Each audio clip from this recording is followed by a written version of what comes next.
안녕하세요. EBS 한국사 김준우입니다. 오늘 여러분들과 나눌 주제는 바로 개헌과 관련된 이야기입니다. 요즘 언론을 통해서 심심치 않게 개헌이라는 소리를 많이 들어보셨을 걸로 생각합니다. 그래서 이 개헌이 과연 무엇인지, 과연 헌법을 왜 고쳤는지에 대한 근본적인 질문을 한번 던져보려고 합니다. 2017년 3월 10일 날 전 박근혜 대통령 탄핵 선고에 이런 이야기가 있었습니다. 대한민국 국민 모두 아시다시피 헌법은 대통령을 포함한 모든 국가기관의 존립 근거이고 국민은 그러한 헌법을 만들어내는 힘의 원천입니다. 여기서 우리는 헌법이 갖고 있는 위치, 위상을 알 수가 있습니다. 모든 국가기관 존립의 근거이며 국민의 그 헌법을 만드는 주체이다. 이것은 절대 잊어서는 안 되는 중요한 명제죠.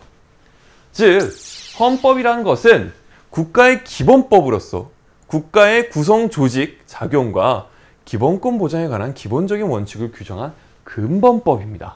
쉽게 얘기해서 법 중의 법이고 가장 중요한 기본이 되는 법이다 라는 것이죠.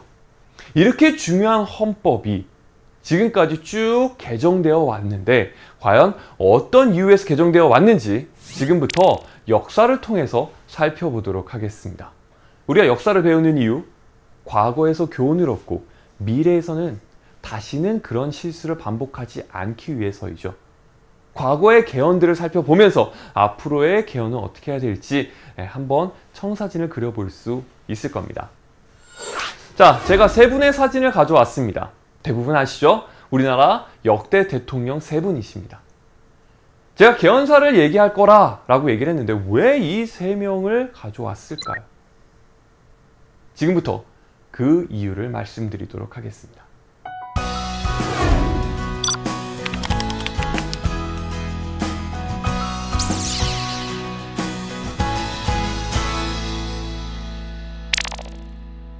때는 1948년으로 거슬러 올라갑니다. 1948년이라고 하면 우리나라 정부를 수립하기 위해서 막바지 작업을 하고 있었던 시기였습니다. 광복을 맞이하고 난 다음에 3년 동안의 힘든 절차를 거치면서 1948년 드디어 5월 10일 날 총선거를 실시하게 되는 것이죠. 여기서는 국민들의 대표인 국회의원을 선출을 했습니다. 그래서 그들을 재헌국회라 부르고요. 그 재헌국회가 7월 17일 날 헌법을 제정 발표하게 됩니다. 그게 이제 관보에 실려가지고 나온 이 재헌 헌법 내용입니다. 그 내용을 잠깐만 발췌해서 살펴보면요. 유구한 역사와 전통이 빛나는 우리들 대한국민은 기미 3.1운동으로 대한민국을 건립하여 세계에 선포한 위대한 독립정신을 계승하여 이제의 민주 독립국가를 재건함에 있어서 라고 내용이 나와 있습니다. 즉 3.1운동으로서 대한민국이 건립이 되었고 다시 한번 재건하는 이런 것들을 명확하게 재헌헌법에 명시해 놓고 있다라는 거죠. 이렇게 7월 17일 날 헌법을 먼저 만들고 난 다음에 이 헌법에 입각해서 대통령을 선출하게 됩니다. 그래서 우리나라 대한민국 초대 대통령으로서 이승만 대통령이 선출되게 되고요. 이승만 대통령께서 1948년 8월 15일 날 대한민국 정부 수립을 선포하게 됩니다. 자, 이러면서 우리 대한민국은 이승만 정부로서 시작을 해 나갑니다. 헌법에는 뭐라고 규정이 되어 있었냐면 대통령은 4년 동안 임기를 갖고 2번까지만 가능하다. 재임까지만, 중임 제한을 걸어 놓는 거죠. 자, 이런 헌법의 규정 하에서 이승만 대통령은 48년부터 대통령직을 수행해 나가기 시작을 합니다. 그런데 1950년 동족 상잔의 비극, 바로 6.25 전쟁이 터집니다. 정말 수많은 국민들이 피해를 흘렸고요. 다시는 일어나서는 안 되는 우리 한반도에서 전쟁이 일어나게 된 것이죠. 6.25 전쟁을 통해서 우리는 많은 고난을 겪었습니다. 그때 서울, 수도였던 서울도 함락돼서 임시 수도였던 부산으로 내려가 있었죠. 그때 임시 수도 부산에서 1952년에 대통령 선거를 앞둔 어느 날 이승만 대통령은 헌법 개헌을 단행하게 됩니다. 여태까지 재헌헌법에서 대통령을 선출하는 방법은 국회에서 투표를 통해 선출하게 됩니다. 그런데 재헌국회 다음에 구성된 2대 국회에 있어서는 이승만 대통령과 반대되는 세력의 사람들이 많이 선출된 관계로 대통령을 연임하기에는 꽤 어려운 상황에 처해 있었죠. 그래서 임시 수도 부산에서 굉장히 강압적인 방법으로서 헌법 개헌을 통과시킵니다. 그 당시 정부 여당 쪽 안과 그 다음에 국회 야당 쪽 안이 이제 절충되어서 조금씩 발췌해서 헌법을 개정했다라고 해서 1차 개헌을 발췌 개헌이라고도 부르고요. 이 발췌 개헌의 핵심 내용을 보면 대통령은 국회에서 뽑는 게 아니라 직접 선거를 통해서 선출한다 라고 명시를 해놨습니다. 그리고 국회 양원제를 규정을 했으나 이 당시가 이 6.25 전쟁 당시였죠. 그렇기 때문에 실제로 양원제는 구성은 되지는 않습니다. 그래서 대통령 직선제를 골자로 한 1차 개헌이 통과가 되는데요. 아무래도 전쟁 중에 지도자가 바뀌게 되면 국가는 더욱더 혼란스러울 것이다. 이런 점이 작용이 돼서 이승만 대통령은 2대 대통령에 당선되는 데 성공하게 됩니다. 자, 그러면 2대 대통령에 당선이 되었으면 다시 대통령 선거에 나올 수가 없습니다. 왜냐하면 헌법에 대통령은 2번까지만 가능하다라고 규정을 해놨기 때문이죠. 그런데 1954년에 다시 한번 개헌을 단행합니다. 이거를 이제 2차 개헌이라고 하고요.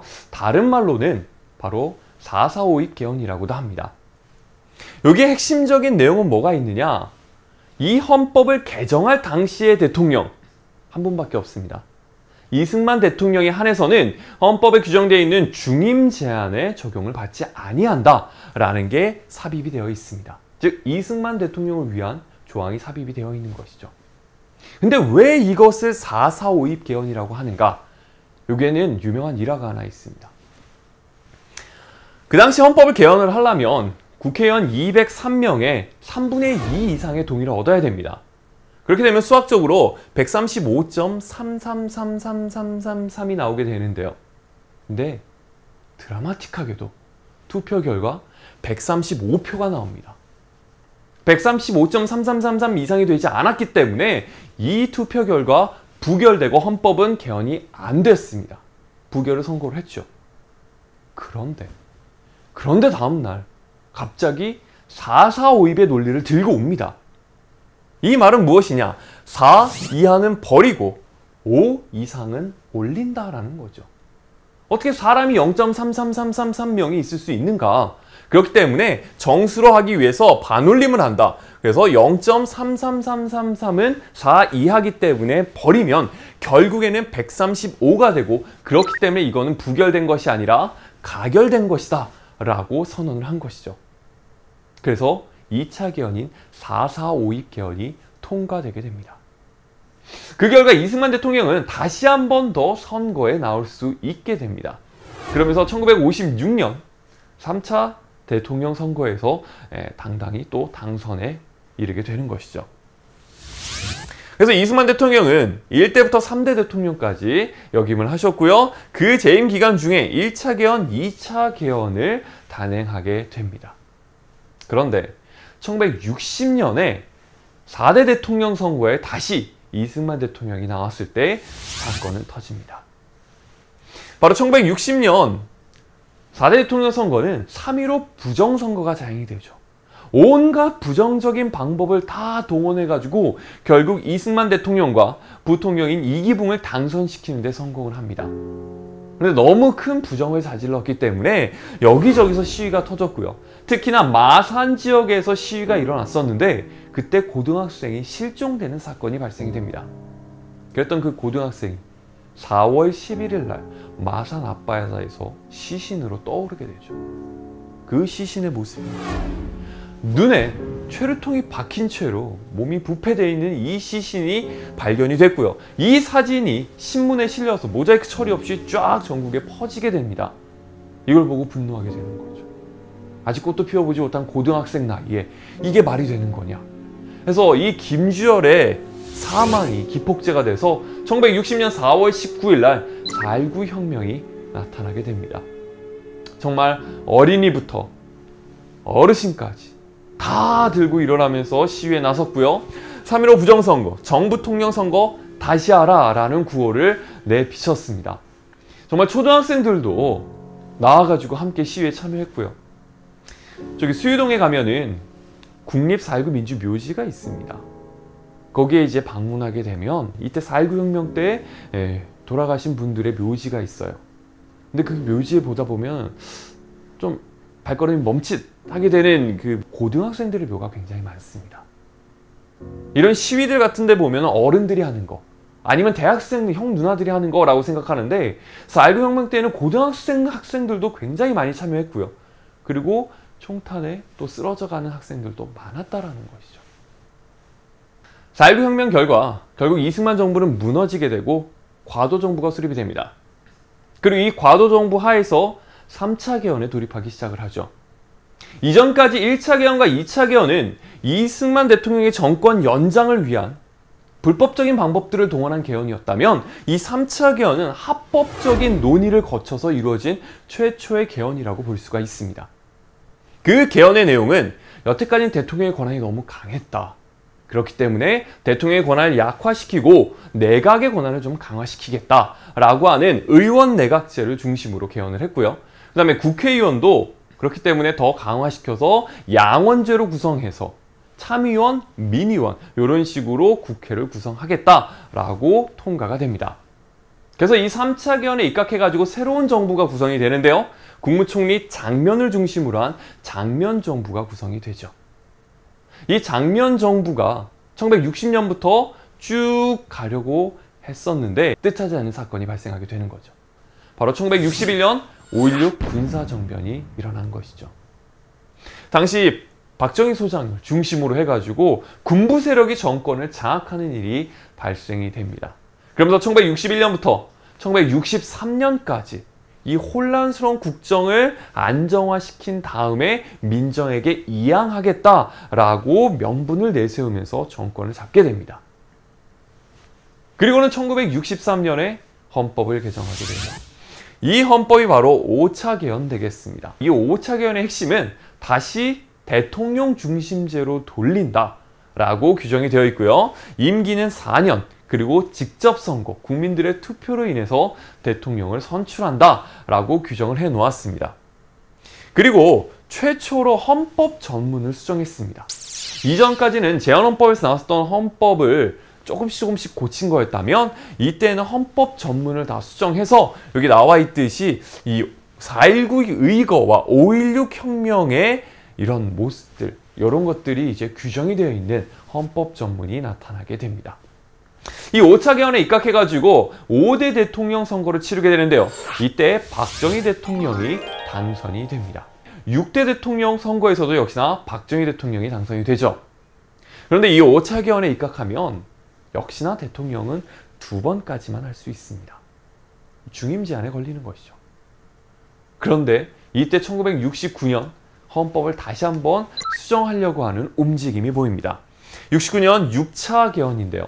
이 6차 개헌에서는 2번이 아니라 3번까지 가능하다라고 이제 헌법을 고치게 됩니다.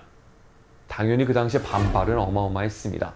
그럼에도 불구하고 그 당시 집권층이 국회 별관에 옮기면서 날치기로 이 헌법을 급작스럽게 통과시키면서 결국에는 6차 개헌을 단행하게 됩니다. 3번까지 가능하다. 그렇기 때문에 이 헌법을 삼선 개헌이라고도 부릅니다. 어쨌든 이 삼선 개헌을 통해 가지고 결국 71년 대통령 선거에서 박정희 대통령이 다시 나오게 되고요. 이 박정희 대통령 후보와 그 다음에 그 당시 맞붙었던 야당 후보는 김대중 후보였습니다. 그 당시 굉장히 젊었던 김대중 후보가 이제 맞붙었죠. 이 대통령 선거 결과 박정희 대통령이 당선이 됩니다. 아주 근소한 차이로 당선이 되죠. 그리고는 더 이상 대통령 선거에 나올 수가 없잖아요. 그러다 보니까 헌법을 다시 고치게 됩니다. 그 헌법이 7차 개헌, 바로 유신헌법입니다. 지금까지는 2번까지 가능하다. 아니 3번까지 가능하다. 이렇게 헌법을 고쳤다면 이제는 중임 제한을 아예 없애버립니다. 죽을 때까지 대통령 선거에 나올 수 있다 라고 하고요. 그리고 임기는 6년, 그리고 대통령 선거는 국민들이 직접 투표해서 뽑는 것이 아니라 통일주체 국민회의라고 하는 곳에서 간접 선거를 통해서 선출한다 라고 하죠. 그래서 이때 통일주체 국민회의가 장충체육관에 모여가지고 대통령 선거를 합니다. 어마어마하게 높은 득표율로서 박정희 대통령이 8대 9대 대통령으로 당선이 되죠. 그래서 총 5대 대통령부터 9대 대통령까지 5차례에 걸쳐서 대통령에 당선이 됩니다. 그뿐만 아니라 이 유신헌법은 국민의 기본권을 굉장히 많이 제한한 대표적인 헌법입니다. 국회의원의 3분의 1을 추천하게 되어 있고요. 그렇게 되면 국회의원의 3분의 1을 대통령이 사실상 임명하게 됩니다. 입법, 사법, 행정의 3권 분립에 위배되는 그런 헌법이 되는 것이고요. 그리고 유신헌법에서 가장 대표적인 조항 중 하나가 바로 이 긴급조치권입니다. 이 긴급조치권이란 건 무엇이냐?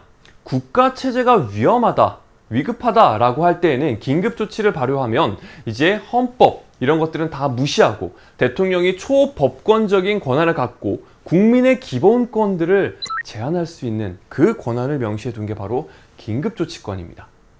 쉽게 얘기하자면 당시에 유신헌법을 반대하던 사람들이 있다. 그러면 긴급조치를 발효합니다. 그러면서 그 사람들을 잡아서 재판을 거쳐 다 유죄로 판결해 버리는 거죠. 헌법이 잘못됐다. 헌법을 고쳐야 한다. 라고 얘기한 사람들이 사형을 당한 것이죠. 이게 과연 유죄라고 생각하시나요?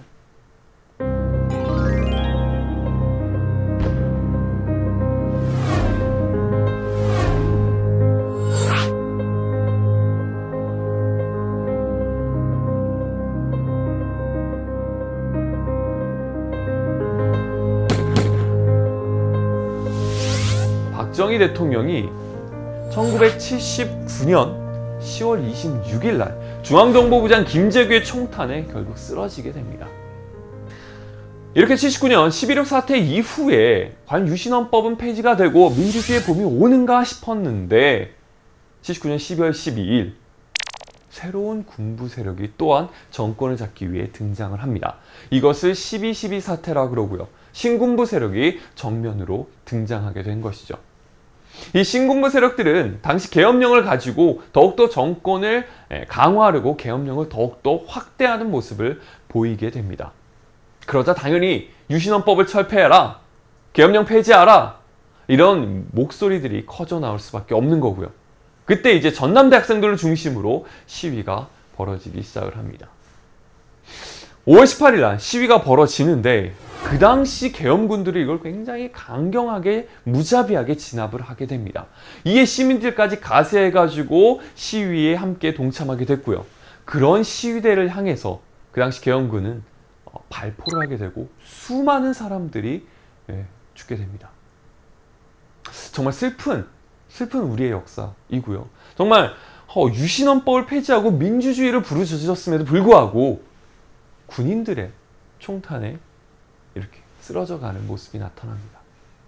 그리고 결국 이들의 목소리는 군인들의 총과 발에 짓밟혀가지고 묻히게 되고 그 위에 전두환 정부가 들어서게 되는 거죠. 자, 그러면서 유신헌법 하에서 전두환 대통령이 11대 대통령으로 당선이 됩니다. 11대 대통령으로 당선이 되고 얼마 지나지 않아서 유신헌법 대신 다른 헌법으로 바꾸게 됩니다. 8차 개헌입니다.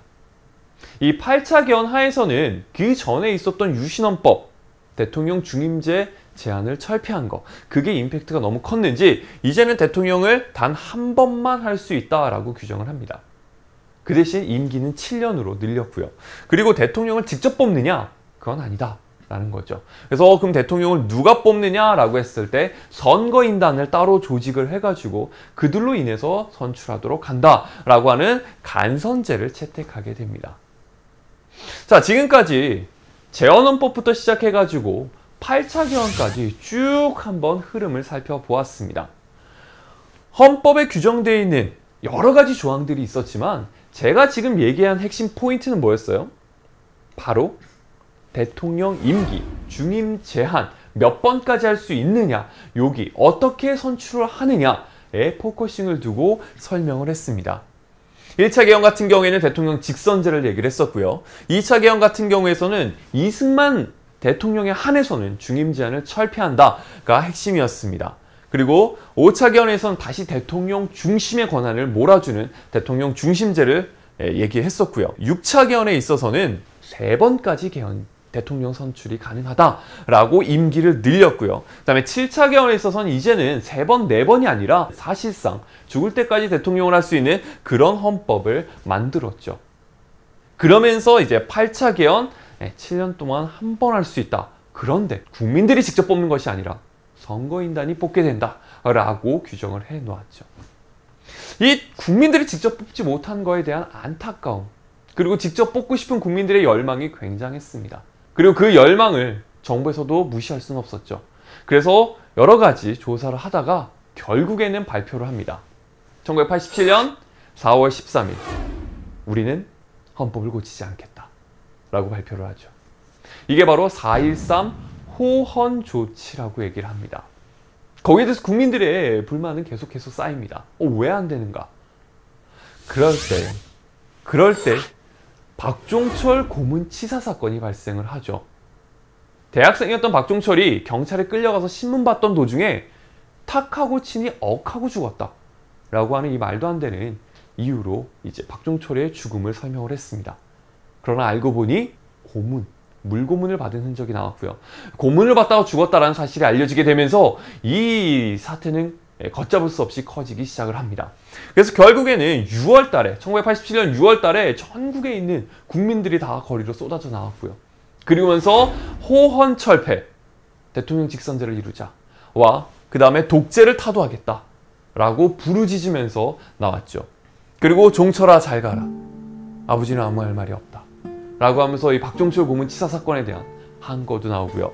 저기 피 흘리면 쓰러져 있는 연세대학교 학생 이한열, 이거 역시나 마찬가지로 혼수 상태로서 그 당시에 굉장히 많은 사람들의 분노를 사게 되었었죠. 수많은 사람들이 모였습니다. 정말 2016년 말에 있었던 촛불 집회와 비슷한 정도로 수많은 사람들이 모여서 한 목소리로 호헌 철폐와 독재 타도를 외쳤죠.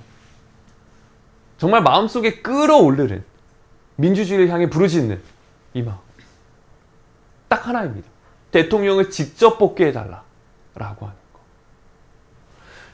그래서 결국엔 이런 6월 민주항쟁 결과 9차 개헌 6.29 민주화 선언을 통해서 개헌을 하겠다라고 정부에서 발표를 합니다. 그래서 9차 개헌이 단행이 되고요. 이 9차 개헌의 핵심은 지금까지 누누이 얘기했었던 대통령 직선제를 드디어 이루게 됩니다. 그러면서 대통령의 임기는 5년, 그리고 단 한 번만 할 수 있다. 지금 현재 우리나라 대통령 선거가 이 9차 개헌에 의해서 이루어지게 됩니다. 자, 지금까지 대한민국 현대사를 통해 가지고 쭉 한번 흐름을 잡아봤습니다. 그리고 그 흐름 속에서 간간히 개헌에 대해서 언급을 해 주었죠. 질문을 합니다. 여태까지 1차 개헌부터 9차 개헌까지 우리는 왜 개헌을 했습니까? 바로 대통령의 임기, 대통령의 권력 장악에 헌법이 사용이 된 것이죠. 그러나 헌법은 그런 것이 아닙니다. 헌법은 모든 국가 기구의 존립의 근거이며 심지어 대통령의 존립 근거도 헌법입니다. 그리고 이 헌법은 국민들에 의해서 만들어져야 됩니다. 일부 집권층들에 의해서 만들어지면 안 되는 거죠. 자, 그러면 지금 현재 개헌 논의가 활발하게 이루어지고 있는 이 상황 속에서 다시 한번 질문을 던집니다. 우리는 왜 개헌을 해야 합니까? 지금 헌법도 충분히 국민들의 기본권을 보장해 줄 수 있고 충분히 잘 되어 있다면 굳이 개헌할 필요는 없습니다. 그런데 조금 더 우리 국민들이 잘 살기 위해서, 조금 더 나은 삶을 살기 위해서 헌법을 고쳐야 한다면 반드시 필요하겠죠. 선생님은 개인적으로 생각을 합니다. 나중에 분명히 개헌은 있을 것이고요. 그것이 바로 10차 개헌이 될 겁니다. 그런데 그 10차 개헌이 이루어졌고, 그리고 그 10차 개헌을 여러분들과 함께 또 학생들과 이야기를 나눌 때에는 정말 국민들을 위해서, 국민들이 원하는 것들이 반영이 돼서 이루어진 개헌이다 라고 당당하게 이야기하고 싶습니다. 그러려면 여러분들이 개헌은 나와 상관없는 거? 이렇게 생각해서는 안 되죠. 개헌은 굉장히 나와 밀접한 관련이 있고 나에게 중요한 것이다. 그렇기 때문에 여러분들이 끝까지 관심을 가지고 어떻게 헌법이 고쳐져 가는지 반드시 지켜봐야 됩니다. 그게 국민으로서 여러분들이 할 의무죠. 자, 지금까지 역사를 통해서 개헌을 살펴봤고, 그리고 이 개헌을 앞으로 어떻게 해나가야 될지 살펴보았습니다. 지금까지는 부끄러운 역사였다면 이제부터는 자랑스러운 대한민국 국민으로서 더욱더 좋은 선례를 남기는 그런 일들이 일어났으면 하는 바람입니다. 지금까지 헌법으로 개헌으로 본 대한민국 현대사의 한국사 김준호였습니다. 감사합니다.